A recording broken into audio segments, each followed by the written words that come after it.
Welcome students for our next lecture of reproduction in organism. चलो बच्चों, पहले के लेक्चर में हमने क्लियर कर लिया है अभी तक का कि रिप्रोडक्शन क्या होता है, रिप्रोडक्शन के टाइप्स के बारे में डिस्कशन हुआ है और सबसे इंपॉर्टेंट टॉपिक हमारा जो डिस्कशन हुआ है वो अभी तक का था लाइफ स्पैन। मतलब क्या कि बर्थ से लेकर नेचुरल डेथ तक की जो प्रोसेस है, बीच में हमने ग्रोथ भी डिस्कस किया, ये सब कुछ हमने कंसिडर किया था लाइफ स्पैन के कंसेप्ट में। अब आप आगे जाते हैं रिप्रोडक्शन इन ऑर्गेनिज्म में, तो हमारे लास्ट लेक्चर में हमने डिस्कस किया था कि टाइप ऑफ रिप्रोडक्शन की बात की थी, वहां पे एसेक्सुअल और सेक्सुअल क्लियर किया था। हम थोड़ा रिमाइंड कर लेते हैं एसेक्सुअल, क्योंकि हमारा आज का लेक्चर है एसेक्सुअल रिप्रोडक्शन।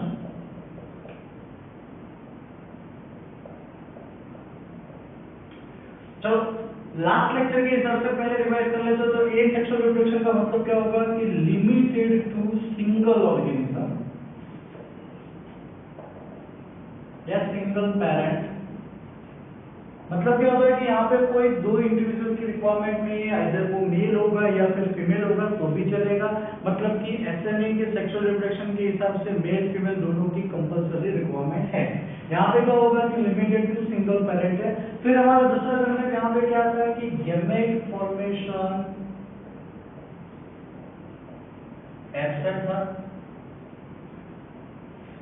अगर गैमेट नहीं बन रहा तो इसका मतलब क्या होता है सिनगैमी, मतलब कि फ्यूजन ऑफ गैमेट्स, वो भी क्या आएगा तो एब्सेंट आएगा। चलो सिनगैमी नहीं हो रहा तो मतलब क्या हुआ कि जाइगोट भी नहीं बन रहा, तो जाइगोट फॉर्मेशन यहाँ पे नहीं हो रहा, वो तो भी एब्सेंट आएगा। अगर उसके बाद भी डिस्कशन करें तो उसके बाद तो हमारा डेवलप हो रहा था एम्ब्रियो, तो वो भी यहाँ पे नहीं बन रहा, इसका मतलब ये भी क्या आएगा तो एब्सेंट आएगा। तो इसका मतलब ये हुआ कि जो कॉम्प्लेक्स इवेंट्स आर एब्सेंट। पहला इंपॉर्टेंट वर्ड आया यहाँ पे कि कोई भी कॉम्प्लेक्स इवेंट नहीं होने वाला, तो वो सब यहाँ पे क्या हो जाएंगे, कॉमनली बोले तो एब्सेंट हो जाएंगे। अच्छा, यहाँ पे हमने बोला था कि एसेक्सुअल रिप्रोडक्शन में अगर सिंगल पेरेंट है तो वो अपनी ही कॉपी जनरेट करता है। जैसे कि हमने पहले बताया था, वैसे क्या था कि अगर एक सिंगल पेरेंट को ले लो तो वो पेरेंट जब मैच्योर होता है, ओके, तो मैच्योर होने के बाद वो क्या करेगा, डिवाइड होगा, तो डिवाइड होने के लिए वो दो सेल प्रोड्यूस करेगा। चलो इसको अभी हम कंसीडर कर लेते हैं, तो डॉटर सेल। जैसे ही ये डॉटर सेल बनता है, इसका मतलब क्या होता है कि पेरेंट का एग्जिस्टेंस रहेगा नहीं। अब बना डॉटर, अब डॉटर होगा ग्रोथ या मैच्योरेशन के स्टेज में, तो डॉटर कन्वर्ट हो जाएगा पेरेंट्स में। चलो अब ये पेरेंट बन चुका है, इसका मतलब ये होगा कि ये वापस डिवाइड करेगा, तो मतलब दो डॉटर सेल बनेंगे। चलो वापस यहाँ पे होगा डॉटर सेल, तो ये अगेन हो गए डॉटर सेल, क्योंकि पेरेंट का अब एग्जिस्टेंस नहीं रहेगा। तो जब जैसे ही ये डॉटर सेल मैच्योर हो गए तो नेक्स्ट जनरेशन कंटिन्यू होगी। इसका मतलब ये हुआ कि आप जैसे जैसे नीचे जा रहे हो नंबर इंक्रीज हो रहे हैं। क्या हो रहा है, नंबर इंक्रीज हो रहे हैं।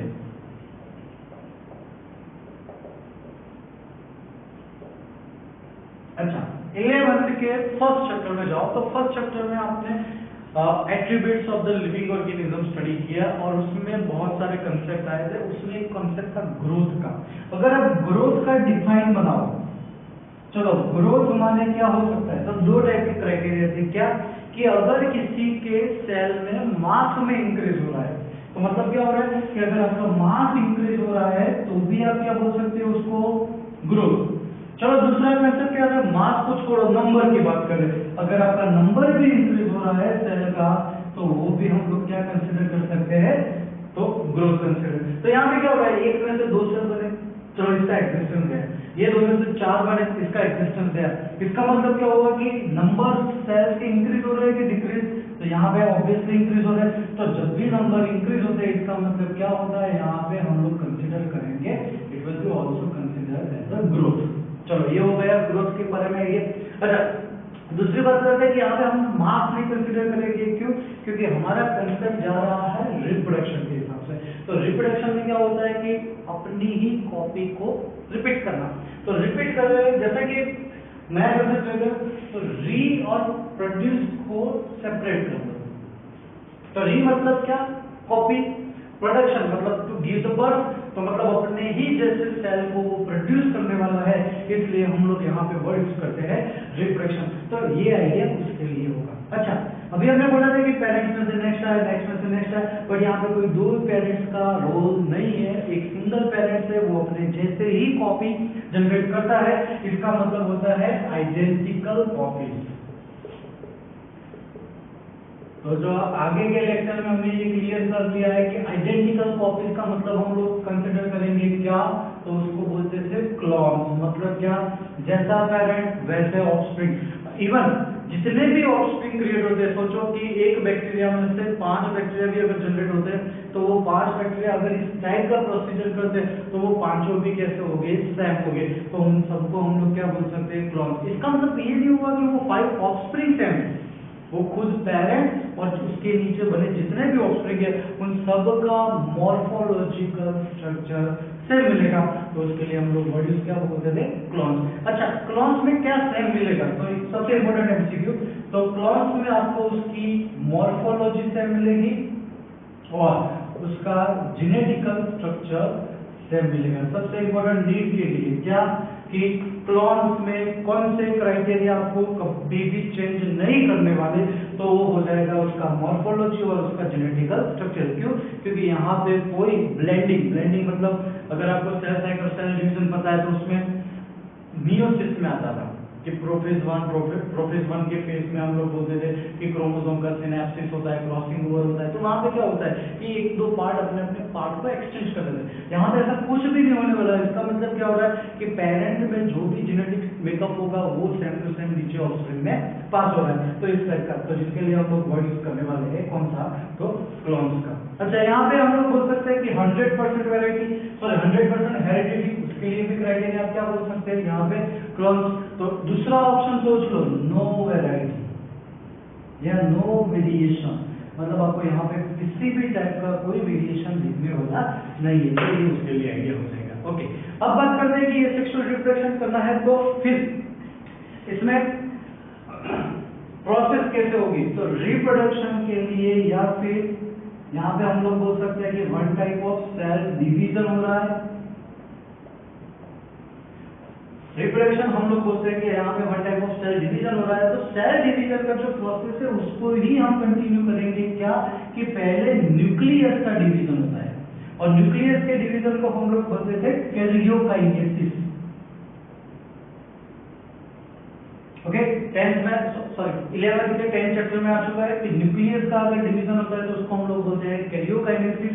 तो वैसे ही उसके बाद अगर उसका साइटोप्लाज्म का डिवीजन होता है तो उसको हम लोग बोलते हैं साइटोकाइनेसिस।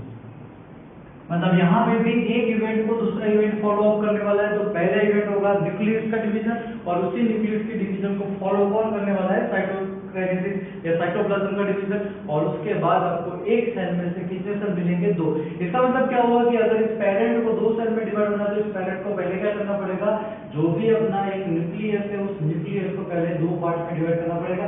इसका मतलब ये हुआ कि वो पहले ऐसे 2 सेल में डिवाइड होगा, फिर उसके बाद उसके साइटोप्लाज्म में डिवीजन होगा, और यहाँ से एक सेल और यहाँ से दूसरा सेल, ऐसे डिवीजन होगा। इसका मतलब ये कंपल्सरी याद रखना कि अगर एसेक्सुअल की बात करते हैं तो वहां पे भी हमारा कॉमन प्रोसेस क्या रहेगा कि पहले न्यूक्लियस का डिवीजन तो कैरियोकाइनेसिस, और उसके बाद साइटोप्लाज्म का डिवीजन, तो उसको हम लोग बोलते हैं साइटोकाइनेसिस। तो इस टाइप की बेसिक प्रोसेस हम लोग एसेक्सुअल में कंसीडर करेंगे। चलो बात करते हैं प्रेजेंट की, कि एसेक्सुअल रिप्रोडक्शन ऑलमोस्ट कहां पे प्रेजेंट होने वाला है।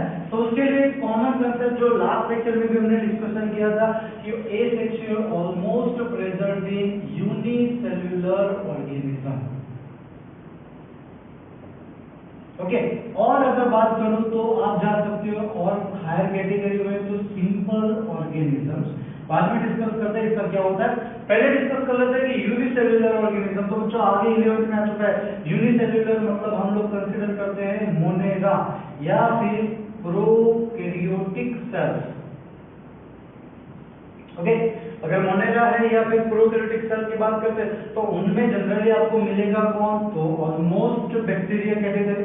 अगर बैक्टीरिया की बात करें तो यहाँ पे क्या होगा, एक सेल डिवाइड होगा, 2 सेल वापस डिवाइड होगा, नेक्स्ट 2 सेल्स, ऐसे सेल्स का प्रोडक्शन होता है। तो इसमें भी क्या होगा कि नॉर्मली पहले क्या सेल का साइटोप्लाज्म डिवाइड होगा कि न्यूक्लियस डिवाइड होगा? तो ऑब्वियसली पहले कौन डिवाइड होगा? तो न्यूक्लियस, और उसके बाद कौन डिवाइड होगा? तो साइटोप्लाज्म। चलो न्यूक्लियस का कैरियोकाइनेसिस बोल दो, साइटोप्लाज्म का साइटोकाइनेसिस कर दो, और उसके बाद आपका एक सेल में से क्या बन जाएगा? दो सेल। अच्छा, बैक्टीरिया की बात करते हैं तो जनरली आपको 10 चैप्टर में आ चुका है, फिर हम लोग बोलते हैं माइटोसिस, मतलब एक में से दो सेल, दो में से वापस दो सेल कंटिन्यू रहेगा। तो इस टाइप का इवेंट, मतलब कि यूनिसेल्युलर ऑर्गेनिज्म में और कोई रिप्रोडक्शन की प्रोसेस नहीं होती, इसलिए हम इसको वहां पे बोलते हैं इंक्लूसिव प्रोसेस। ये वर्ड इंपॉर्टेंट है, याद रखना कि यूनिसेल्युलर ऑर्गेनिज्म के लिए, specially unicellular, not a simple organism, for the unicellular organism only one type of asexual reproduction, it is a type of compared with the mitosis, so it is the inclusive process। क्यों? क्योंकि इनमें और कोई भी process reproduction की होती नहीं है। और यहाँ पे भी हम लोग बोल सकते हैं, जैसे यहाँ पे लिखा है कि आइडेंटिकल कॉपी, मतलब कि एक में से दो, दो में से चार, कॉपी टू कॉपी बनने वाले, तो यहाँ पे भी हम लोग वर्ड यूज क्या कर सकते हैं? तो क्लॉन्स का वर्ड यूज कर सकते हैं। हाँ, थोड़ा चेंज अगर आपको करना है, जैसे कि मैं बोलता हूँ कि मुझे एक बैक्टीरिया और दो बैक्टीरिया जो है, दो डिफरेंट टाइप के बैक्टीरिया, अगर दोनों को कंबाइन करने के बाद कोई अगर नया कैरेक्टर डेवलप करना है तो वो मैं कर सकता हूँ, बट उसके लिए याद रखना कि आपका नेक्स्ट टू नेक्स्ट, मतलब कि 4th यूनिट बायोटेक का आएगा, उसमें हम करेंगे कि एक सेल का, जैसे कि हम बोलते हैं कि ये ब्लू मार्कर है और ये ब्लैक मार्कर है, तो दोनों में से जेनेटिक मटेरियल को निकाल के मैं एक नया सेल प्रोड्यूस करता हूँ, या फिर इस सेल का जेनेटिक मटेरियल इस सेल में इनपुट करना है, या फिर इस सेल का जेनेटिक मटेरियल इस सेल में इनपुट करना है, तो वो हम वहां पे कर सकते हैं। बट याद रखना, वहां पे अगर करने के बाद हम आइडेंटिकल कॉपी नहीं बोल सकते, तो मतलब कि वहां पे क्लॉन्स नहीं मिलेंगे। क्यों? क्योंकि वहां पे जेनेटिक रिकॉम्बिनेशन है, और जब भी रिकॉम्बिनेट होता है तो वहां पे हमारा नया वर्ड क्रिएट हो जाता है, जिसको हम लोग बोलते हैं रिकॉम्बिनेंट डीएनए। जो पूरी टेक्नोलॉजी है वो हम 11th 12th चैप्टर में स्टडी करेंगे, बट अभी वर्ड याद रख लो कि अगर दो बैक्टीरिया के जेनेटिक मटेरियल को फ्यूज करते हैं, वन टाइप ऑफ ट्रांसफॉर्मेशन भी बोल सकते हैं, तो वैसी प्रोसेस हो जाती है कौन सी? तो रिकॉम्बिनेंट डीएनए। चलो बात करते हैं आगे कि ये तो हो चुका है यूनिसेल्युलर ऑर्गेनिज्म के लिए आइडिया क्लियर हुआ। अब बात करते हैं कि सिंपल ऑर्गेनिज्म माने क्या? तो simple organism it means that आप सिंपल टाइप के यूनिसेल्युलर आलगे ले सकते हो। ओके, फिर दूसरी कैटेगरी में अगर बात करूं तो सिंपल यूनिसेल्युलर फंगाई भी ले सकते हो। तो वैसी कैटेगरी जो प्लांट की होती है सिंपल, या फिर अगर हम बात करें कि यूनिसेल्युलर अगर प्रोकैरियोटिक कोई एनिमल का सेल, जैसे जुगलम की कैटेगरी हो सकती है, तो उसको भी आप यहाँ पे एज एग्जांपल ले सकते हो। तो इतने आइडियाज क्लियर होगी। अच्छा, हमारे बॉडी में भी ऐसा प्रोसेस होता है कि एक सेल डिवाइड होता है दो सेल में। जैसे अगर यहाँ पे इंजरी होती है तो इसका मतलब क्या होगा कि इंजर्ड पार्ट में नए सेल क्रिएट होंगे, और वही नए सेल इस पार्ट को रिपेयर करने की प्रोसेस करते हैं, जिसको हम लोग सेल रिपेयर मेथड बोलते हैं। अगर ऐसे सेल का रिपेयरिंग होता है तो वहां पे हम लोग नहीं बोलते कि भाई ये तो ह्यूमन में भी ये सेक्सुअल रिप्रोडक्शन हो रहा है, बट याद रखना वहां पे रिपेयरिंग प्रोसेस होती है, जिसको हम लोग इंक्लूसिव नहीं एक्सक्लूसिव इवेंट बोलते हैं।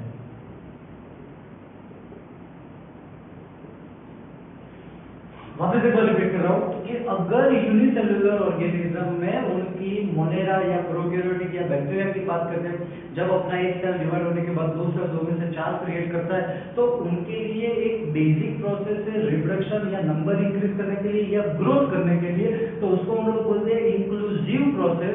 बट अगर हमारी बॉडी में किसी भी जगह सेल का रिपेयरिंग करना है, कोई इंजर्ड पार्ट को रिपेयर करना है, स्किन का सेल प्रोड्यूस करना है, तो उस टाइप की प्रोसेस को हम लोग क्या बोलेंगे? Exclusive process. तो ये उसके लिए आइडिया रहेगा। यहाँ पे सिंपल ऑर्गेनिज्म की बात की तो वहां पे हम लोग सिंपल यूनिसेल्युलर आल्गी ले सकते हैं या फिर फंगी भी ले सकते हैं। तो इस टाइप का एक बेसिक आइडिया रहेगा।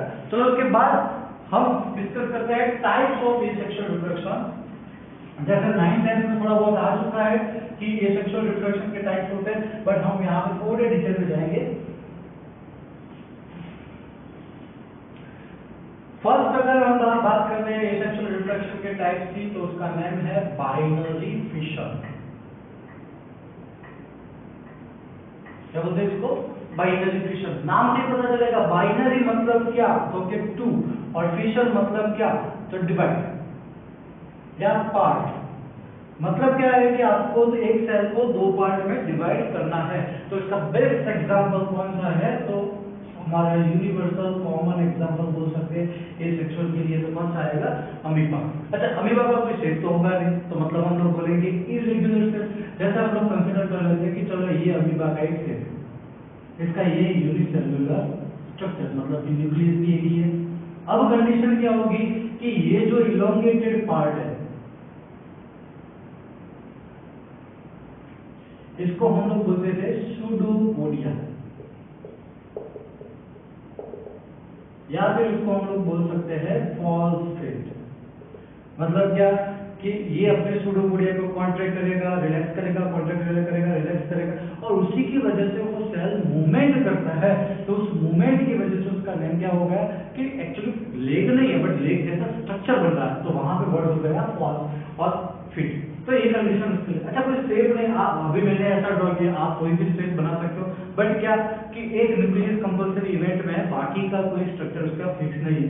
हम अगर बात करते हैं तो उसके आसपास जैसे साइटोप्लाज्म है, ओके, और उसके साथ कुछ ऑर्गेनल्स हम कंसीडर कर लेते हैं कि यहाँ पे दो ऑर्गेनल्स है और यहाँ पे भी दो ऑर्गेनल्स, इस टाइप का कुछ स्ट्रक्चर है। अब बात आती है क्या कि हमें करना है बाइनरी फिशन, बट अभी हमने क्लियर किया कि कभी भी अगर ये सेक्सुअल की बात होती है तो पहले होता है किसका डिवीजन, न्यूक्लियस, फिर होता है क्या, तो साइटोप्लाज्म। इसका मतलब ये हुआ कि इस अमीबा को अगर मुझे डिवाइड करना है, मतलब वो अपने आप करने वाला है, बट इस प्रोसेस के हिसाब से समझो तो इस अमीबा को अगर दो सेल में डिवाइड करना है तो पहले साइटोप्लाज्म होगा कि पहले न्यूक्लियस, ऑब्वियस है पहले न्यूक्लियस। अगर न्यूक्लियस होता है इसका मतलब क्या हुआ कि पहले कौन सी प्रोसेस होने वाली है, तो कैरियोकाइनेसिस। चलो कैरियोकाइनेसिस की बात करते हैं तो सेल तो हमारा फिक्स रहेगा अभी, ओके। अब ये न्यूक्लियस इलोंगेट होगा,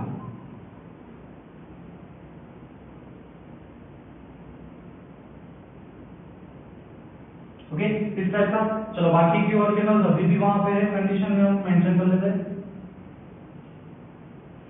अब क्या होगा कि ये न्यूक्लियस अपने दोनों, ये सेल अमीबा का अपने दोनों न्यूक्लियस को मैक्सिमम एक्सटेंड करेगा, तो कंडीशन कुछ इस टाइप की हो जाएगी।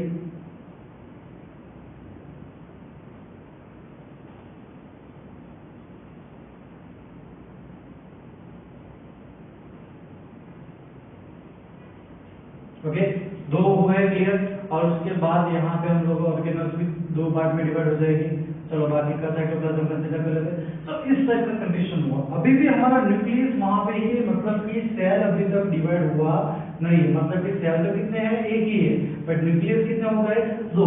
तो कुछ अगर फंगी डिस्कशन करते तो फंगी में हम ऐसा बोल सकते हैं कि डाइकैरियोटिक, क्यों, एक सेल है दो न्यूक्लियस है, तो डाइकैरियोटिक बोल सकते हैं। बट यहाँ पे नहीं, क्योंकि अभी भी ये न्यूक्लियस क्या होने वाला है, कैरियोकाइनेसिस, मतलब दोनों न्यूक्लियस सेपरेट होने वाले। तो नेक्स्ट स्टेज में क्या हो जाएगा, तो दो सेल कंपल्सरी डिवाइड हो जाएंगे, क्यों, क्योंकि न्यूक्लियस का ऑलरेडी डिवीजन हो चुका है, तो न्यूक्लियस पहले एक डिवाइड हो चुका है और उसके आसपास ऐसा सेल, ये भी एक न्यूक्लियस समझ लो, तो उसके आसपास ऐसा एक सेल। तो इस टाइप के दो सेल में अगर डिवीजन हो जाता है, चलो ये ऑर्गेनल कंसीडर करो, इसके पास दो आ गई, इसके पास दो आ गई, और बाकी का उसका साइटोप्लाज्म। तो इसका मतलब ये हुआ कि हमने एक सेल को कितने पार्ट में डिवाइड किया, दो पार्ट में। तो इस टाइप के प्रोसेस को हम लोग बोलेंगे बाइनरी फिशन। बट याद रखना कौन किसको फॉलो करने वाला है, तो कैरियोकाइनेसिस को साइटोप्लाज्म, साइटोप्लाज्म के लिए अभी हमने वर्ड क्लियर किया है क्या, तो साइटोकाइनेसिस, तो मतलब उसको कौन फॉलो करने वाला है, साइटोकाइनेसिस। तो पहले एक सेल है नॉर्मल, नॉर्मल सेल में से अपना न्यूक्लियस इलोंगेट होने वाला है, इलोंगेट होने के बाद अपने ऑप्टिमम स्टेज तक पहुंचेगा और उसके बाद दो सेल में क्लियर हो जाता है। तो इस टाइप का आपको मिलेगा अमीबा में। अच्छा, ऐसा कुछ केस में पैरामीशियम में भी आपको मिल सकता है,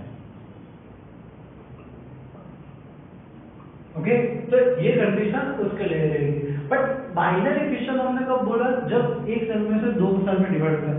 बट याद रखना यहाँ पे कोई शेप फिक्स नहीं है, इसलिए हम इस पूरी प्रोसेस के लिए एक दूसरा वर्ड यूज कर सकते हैं, सिंपल बाइनरी फिशन। क्या बोलेंगे इसको, सिंपल बाइनरी फिशन। क्यों, क्योंकि अभी किसी का भी शेप डिसाइड किया नहीं, या फिर angle of division, angle of part, वो भी हमारा फिक्स नहीं है।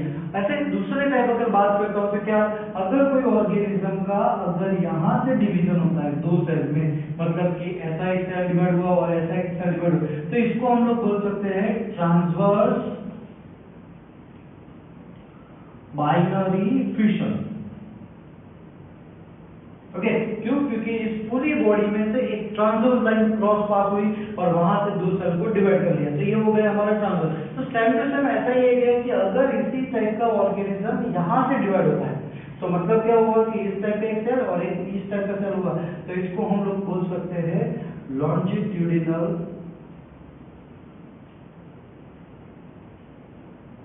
Binary fission.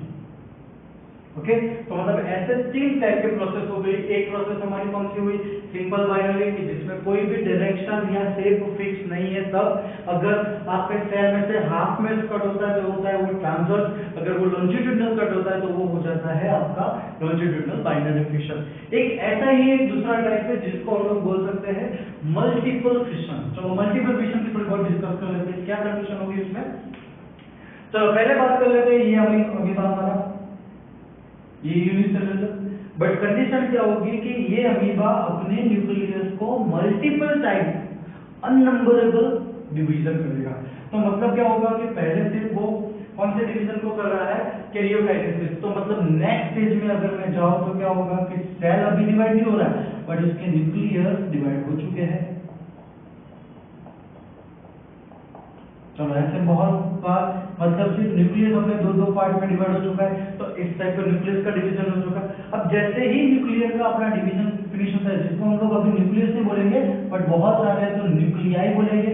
अब इसी न्यूक्लियाई के डिवीजन के बाद नेक्स्ट इवेंट में क्या होने वाला है, साइटोप्लाज्म फॉलो होता है। तो साइटोप्लाज्म को कैसे फॉलो करेगा, हर एक न्यूक्लियाई अपने सराउंडिंग के साइटोप्लाज्म को लेके निकलेगा बाहर। तो इसका मतलब क्या होगा, जो मैं रप्चरिंग की प्रोसेस सिखा रहा हूँ कि अगर इस टाइप का हुआ, यहाँ से रप्चर हुआ है, तो जैसे ही ये निकलेगा तो अपने आसपास साइटोप्लाज्म, जैसे ही ये निकलेगा अपने आसपास साइटोप्लाज्म, जैसे ही बाहर निकलेगा अभी तो अंदर है बट अपने सराउंडिंग क्या है उसके आसपास साइटोप्लाज्म, बट अभी साइटोप्लाज्म फ्री है, बट जैसे ही वो बाहर निकलने वाला है तो अपने सराउंडिंग क्या कर देगा, साइटोप्लाज्म का मैट्रिक्स लेके बाहर निकलने वाला है। तो इस टाइप की अगर प्रोसेस होती है तो वो हमारे लिए क्या बन जाएगा, मल्टीपल फिशन।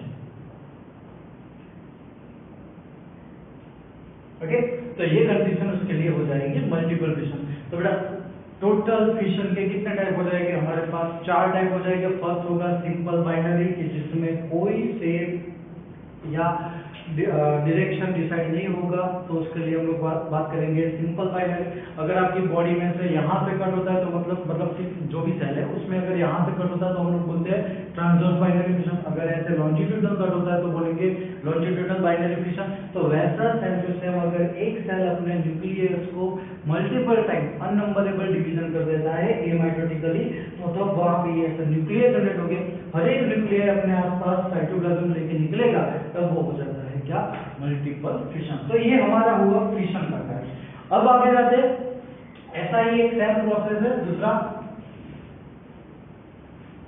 चलो भाई ये अमीबा को हटा देते, फर्स्ट तक आ जाते हैं जहां तक का स्ट्रक्चर ऑलरेडी है। अभी भी कि हमारी प्रोसेस नॉर्मली क्या थी, बाइनरी फिशन। तो वैसे ही एक सेम प्रोसेस है दूसरी जिसका नेम है स्पोर्यूलेशन। ओके, नाम से ही पता चलेगा कि स्पोर्यूलेशन में हमें क्या प्रोड्यूस करना है, स्पोर प्रोडक्शन। चलो स्पोर प्रोडक्शन की बात करते हैं अमीबा में केस में। अभी अमीबा में कोई शेप नहीं है तो इरेगुलर शेप। अभी इसी शेप में ये अमीबा अपने सूडोपोडिया को पहले कॉन्ट्रैक्ट करेगा। ओके, अगर कॉन्ट्रैक्ट कर लेता है तो वो बन जाता है किस टाइप का स्ट्रक्चर, तो पूरा राउंड बन जाएगा। ओके, इस राउंड के बाद अगर न्यूक्लियस की बात करें तो न्यूक्लियस तो एक ही है हमारे पास इसमें। चलो ये हमारा साइटोप्लाज्म, ये ऑर्गेनल्स वगैरह है। अब कंडीशन क्या होगी कि in case of unfavourable situation, याद रखना कि स्पोर्यूलेशन हम कौन सी कंडीशन में ले जा रहे हैं, तो अनफेवरेबल कंडीशन। चलो बात आती है अनफेवरेबल कंडीशन। इसका मतलब एक एग्जांपल लेते हैं, जैसे नॉर्मली अमीबा 37 डिग्री पे अगर 37 डिग्री टेम्परेचर पे अगर डिवाइड करता है तो वो नॉर्मली वो फिशन कर सकता है। बट अगर सोचो कि अभी का टेम्परेचर हाई है जैसे टेम्परेचर हमारा पहुंच गया 50 से लेके 55 तक, तो उसके लिए सर्वाइवल रेट नहीं है। तो सर्वाइवल रेट नहीं है तो उसको क्या करना पड़ेगा, अनफेवरेबल कंडीशन में डिफेंस करना पड़ेगा। तो जैसे ही अनफेवरेबल कंडीशन क्रिएट होती है तो अमीबा पहले तो अपने सूडोपोडिया को कॉन्ट्रैक्ट कर लेगा, और जैसे ही सूडोपोडिया कॉन्ट्रैक्ट होते है उसके बाद ये उसका क्या था, एनिमल सेल, तो प्लाज्मा लेमा। तो इसी प्लाज्मा लेमा के सराउंडिंग 3 लेयर का कोट हो जाता है। चलो ये एक लेयर आ चुका, ये एक दूसरा लेयर बन गया उसके आसपास, और ये हो गया तीसरा। तो मतलब ऐसे 3 लेयर का कोटिंग हो जाएगा।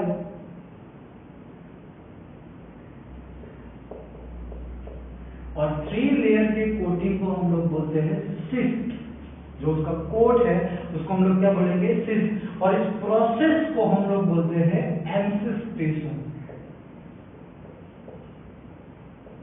ये नया वर्ड है। अभी क्या हुआ कि अमीबा अनफेवरेबल कंडीशन में सारे सूडोपोडिया को कॉन्ट्रैक्ट कर लिया, कॉन्ट्रैक्ट करने के बाद अपने ही प्लाज्मा लेमा के सराउंडिंग 3 लेयर का कोटिंग बना दिया, जिसको अभी हमने बोला था क्या, सिस्ट। और इस पूरी प्रोसेस को हम लोग क्या बोलते हैं, एंसिस्टेशन। तो अब अमीबा सोचेगा कि भाई अभी अनफेवरेबल कंडीशन है, मैं तो डिवाइड नहीं करने वाला, और या ऐसी न्यूक्लियस की साइटोप्लाज्म में कोई डिवीजन होने वाला नहीं, तो वो क्या करेगा, अनफेवरेबल में से जब तक वो फेवरेबल में नहीं पहुंचता तब तक अपना एक रेस्टिंग पीरियड में प्रिपरेशन स्टार्ट कर देगा। कौन सी, फेवरेबल कंडीशन के लिए। तो क्या करेगा, तो ये जो भी न्यूक्लियस है हमारा, वो न्यूक्लियस मल्टीपल टाइम, जैसे अभी आपने बोला था यहाँ पे कि मल्टीपल फिशन में न्यूक्लियस ही डिवाइड होता है, साइटोप्लाज्म नहीं होता। तो सेम प्रोसेस में यहाँ पे भी क्या होगा कि जो भी हमारा ये है न्यूक्लियस, वो डिवाइड होगा। अब न्यूक्लियस डिवाइड होगा इसका मतलब क्या होगा कि हमारा बीच का जो बाउंड्री का स्ट्रक्चर है इस टाइप का कुछ है, और ये न्यूक्लियस अब डिवाइड हो जाता है मैक्सिमम टाइम, मतलब कि अननंबरेबल कंडीशन में ऐसे डिवाइड हो जाएगा।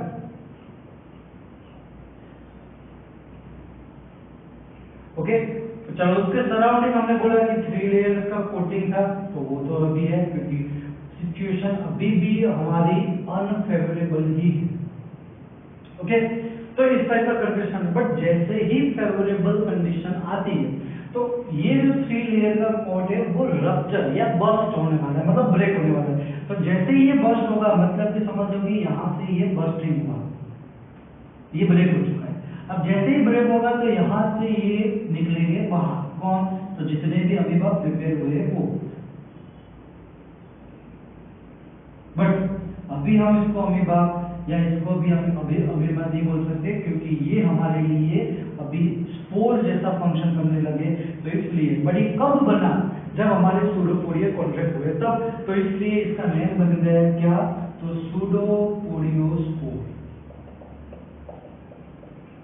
ओके, चलो ये बना क्या हमारा सूडोपोडियोस्पोर। पर जैसे ही फेवरेबल कंडीशन, मतलब आप अनफेवरेबल में से अब कौन से स्टेज में आ चुके हो, फेवरेबल, तो जैसे ही फेवरेबल कंडीशन क्रिएट होगी वो अपने यहाँ से क्या करेंगे, अमीबा को रिलीज करेंगे। बट अभी भी कौन सी कंडीशन थी, स्पोर। बट जैसे ही वो बाहर निकलेंगे अपना साइटोप्लाज्मिक, क्यों, क्योंकि यहाँ तक उन्होंने किया क्या, कैरियोकाइनेसिस। बट जैसे ही फेवरेबल कंडीशन आने वाली उन लोगों ने फिनिश अप क्या किया, साइटोकाइनेसिस, तब जाके बोलते यहाँ से आपको अमीबा क्रिएट होने मिलेंगे। ओके, ये तो हो गया अमीबा के लिए केस। याद रखना ये पूरी प्रोसेस को हम लोग बोलते थे स्पोरुलेशन। बट ऐसा सेम टू सेम आपको पैराविशन में मिलेगा, बट हर एक स्टेज में नहीं, बट उसकी लाइफ साइकिल के कुछ ही स्टेज ऐसे होते हैं या कुछ ऐसे इवेंट होते हैं ना, वहां पे आपको इस टाइप का स्पोरुलेशन का इवेंट आपको पैराविशन में भी मिलेगा। आइडिया क्लियर यहाँ तक का। चलो अब बात करते हैं नेक्स्ट टॉपिक, थर्ड हमारा टाइप, वो है हमारा बर्डिंग। ओके, जैसे पुराने सिलेबस में आ चुका है कि बर्डिंग का वर्ड आता है बर्ड से।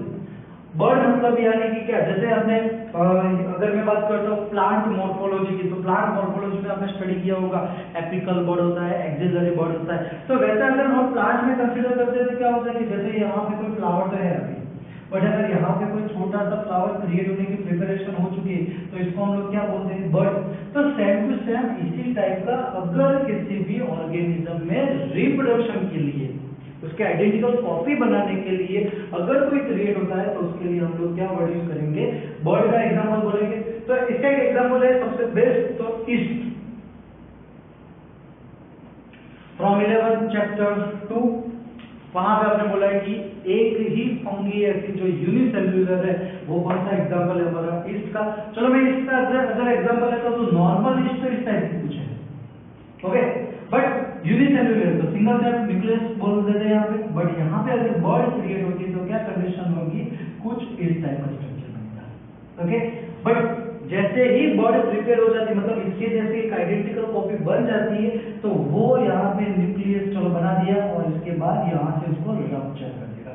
तो जैसे ही ये रिलीज हो जाएगा, ये वापस कौन सा फॉर्मेट बन जाएगा आपके लिए, ईस्ट का फॉर्मेट हो जाएगा। मतलब कि क्या हुआ, एक ही ईस्ट के स्ट्रक्चर में से दूसरा बना और वापस वो रिलीज, फिर नेक्स्ट वापस जनरेट होगा, फिर रिलीज हो जाएगा। तो इस टाइप की कंडीशन के लिए होगा बर्ड का एग्जाम्पल। बट ये तो प्लांट के लिए हुआ, ईस्ट का एग्जाम्पल है। तो वैसा टेम्परेचर अगर मैं एनिमल की बात करूं तो आपने हाइड्रा एक्टिविटी की बात करते हैं, जैसे सिलेक्टेड कैटेगरी की बात है एनिमल किंगडम में से, तो हाइड्रा में भी ऐसा सेम टू सेम सिचुएशन है। आपने हाइड्रा का स्ट्रक्चर देखा होगा, कुछ ऐसे टेंटेकल्स होते हैं उसकी बॉडी के ऊपर और यहाँ से उसका सिलेंड्रिकल बॉडी होता है। तो अब कंडीशन क्या होगा कि इसी टाइप का टेंटेकल का स्ट्रक्चर अगर मुझे बर्ड के स्टेज में बनाना है तो उसी बॉडी के स्ट्रक्चर में से ऐसे एक स्ट्रक्चर बाहर निकलेगा, फिर यहाँ से वो टेंटेकल्स को क्रिएट करना स्टार्ट करेगा। और जैसे ही इसके जैसा स्ट्रक्चर अगर मॉडिफाई हो जाता है, क्योंकि हमारा पहले भी वर्ड आ चुका है कि क्लोन यानी क्या, मॉर्फोलॉजी जेनेटिकली सेम होना चाहिए। तो मतलब इसके जैसा सेम टू सेम अगर उसका मॉर्फोलॉजी बन जाता है, जेनेटिक तो सेम ही रहने वाला है, फिर उसके बाद वो यहाँ से क्या होगा, डिटेच हो जाएगा। जैसा ये डिटेच होगा ये हो जाएगा फ्री, तो नया हाइड्रा यहाँ से क्रिएट हो जाएगा, ओके।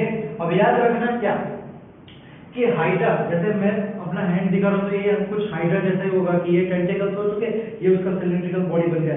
अब कंडीशन क्या है कि अगर मुझे यहाँ पे बॉडी स्टेज बनाना है तो क्या होगा कि इस टाइप के कुछ स्ट्रक्चर में मैं यहाँ से बॉडी निकालना स्टार्ट करूंगा, फिर इसके जैसा हाइड्रा हाइड्रा हाइड्रा बनता जाएगा और जैसे ही कंप्लीट बनेगा ये यहाँ से सेपरेट हो जाएगा। तो इस टाइप का बॉडी, बट यहाँ पे क्या हुआ कि इस पूरी बॉडी के आउटसाइड का स्ट्रक्चर, ओके।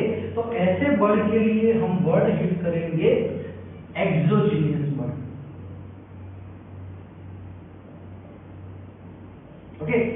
बट अगर आप सेकंड एक दूसरी कैटेगरी में जाओ जिसको हम लोग बोलते हैं स्पॉन्ज, ओके, स्पॉन्ज की कैटेगरी में जाते हो तो उसके जो ट्यूब लाइक स्ट्रक्चर होता है ना, जैसे हम लोगों की मार्कर में ट्यूब लाइक स्ट्रक्चर है, तो इस ट्यूब की कैविटी के अंदर बर्ड बनने वाला है। तो ट्यूब की कैविटी में अगर बर्ड बनता है तो उसके लिए हम लोग वर्ड यूज करेंगे एंडोजीनियस बर्ड, ओके। अगर एंडोजीनियस बर्ड की बात करें तो वो आपको दूसरे नाम से मिलेगा जिम्यूल्स। क्या बोलेंगे, जिम्यूल्स। इसका बेस्ट एग्जांपल हमने अभी बोला क्या, तो हाइड्रा है। बट अगर मैं एंडोजीनियस की बात करता हूँ तो एंडोजीनियस का एग्जांपल आप ले सकते हो स्पॉन्जिस, इसमें फ्रेश वाटर भी मिलेंगे और मराइन वाटर भी मिलेंगे। तो ऐसे हाइड्रा और यहाँ पे स्पॉन्जिस की बात होगी। तो इतना आइडिया यहाँ तक का हो जाएगा। मैक्सिमम ट्राई किया है अभी कि फिशर, स्पोरिलेशन और 3 टाइप है। तो 3 टाइप को हमने क्लियर किया। वापस एक बार रिवाइज कर लेते हैं कि हमने पहले बाइनरी फिशन किया कि अगर एक सेल में से 2 पार्ट में डिवाइड होने वाला है तो बाइनरी फिशन, कोई डायरेक्शन फिक्स नहीं है तो बोलेंगे सिंपल बाइनरी। अगर डायरेक्शन में ऐसे होता है तो ट्रांसवर्स, लॉन्जिट्यूडिनल, तो लॉन्जिट्यूडिनल। अगर एक ही सेल मल्टीपल टाइम डिवाइड होने के बाद अपने रिलीज करता है तो मल्टीपल फिशन। फिर आया हमारा स्पोरिलेशन। तो स्पोरिलेशन में क्या हुआ, इस टाइप का कुछ अमीबा का स्ट्रक्चर था, उसने अपने स्यूडोपोडिया को कॉन्ट्रैक्ट किए। कॉन्ट्रैक्ट करने के बाद 3 लेयर का क्या बनाया, सिस्ट, जिसको बोलेंगे एंसिस्टेशन।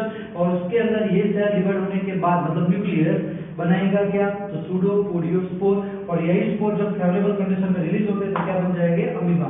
ऐसा पैरामीशन में भी बोलेगा but for the several stages, not for the normal process, okay. फिर आता है अपना बर्डिंग। बर्डिंग में हमने बोला कि बर्ड क्रिएट होने वाला है। इसका प्लांट के लिए अगर एग्जांपल बोले तो एक यूनिसेलुलर इसका एग्जांपल है, वो अपने बाहर एक क्रिएट करेगी बर्ड और वापस वहां से डिटेच हो जाएगी। सेम टू सेम अगर हमने बर्ड के 2 टाइप क्लियर किए, एक्सोजीनियस और एंडोजीनियस। अगर एक्सोजीनियस का मतलब क्या होता है कि बॉडी से बाहर अगर कोई क्रिएट होता है तो वो एक्सोजीनियस बर्ड, उसका बेस्ट एग्जांपल है हाइड्रा। एंडोजीनियस का मतलब क्या होता है कि अगर ट्यूब लाइक स्ट्रक्चर है और उस ट्यूब लाइक स्ट्रक्चर के अंदर, जैसे कि एक एग्जांपल देता हूं कि अगर ये स्पॉन्ज का स्ट्रक्चर है और यहाँ पे उसके स्पिक्यूल्स का मतलब, पर अगर बर्ड अगर आपका यहाँ पे क्रिएट हो रहा है इसके अंदर, तो ये हो जाएगा आपका जिम्यूल्स या फिर एंडोजीनियस बॉडी हो जाएगा। तो उसके लिए आप कौन सा एग्जाम्पल कंसिडर करेंगे? स्पॉन्जेस। तो बेटा आज का लेक्चर यहाँ तक हम रखते हैं और बाकी के जो भी टाइप है अभी भी बाकी है वेजिटेटिव प्रोपेगुल्स वगैरह एसेक्सुअल के, तो वो सब कुछ हम नेक्स्ट लेक्चर में डिस्कशन करेंगे। Okay, thank you.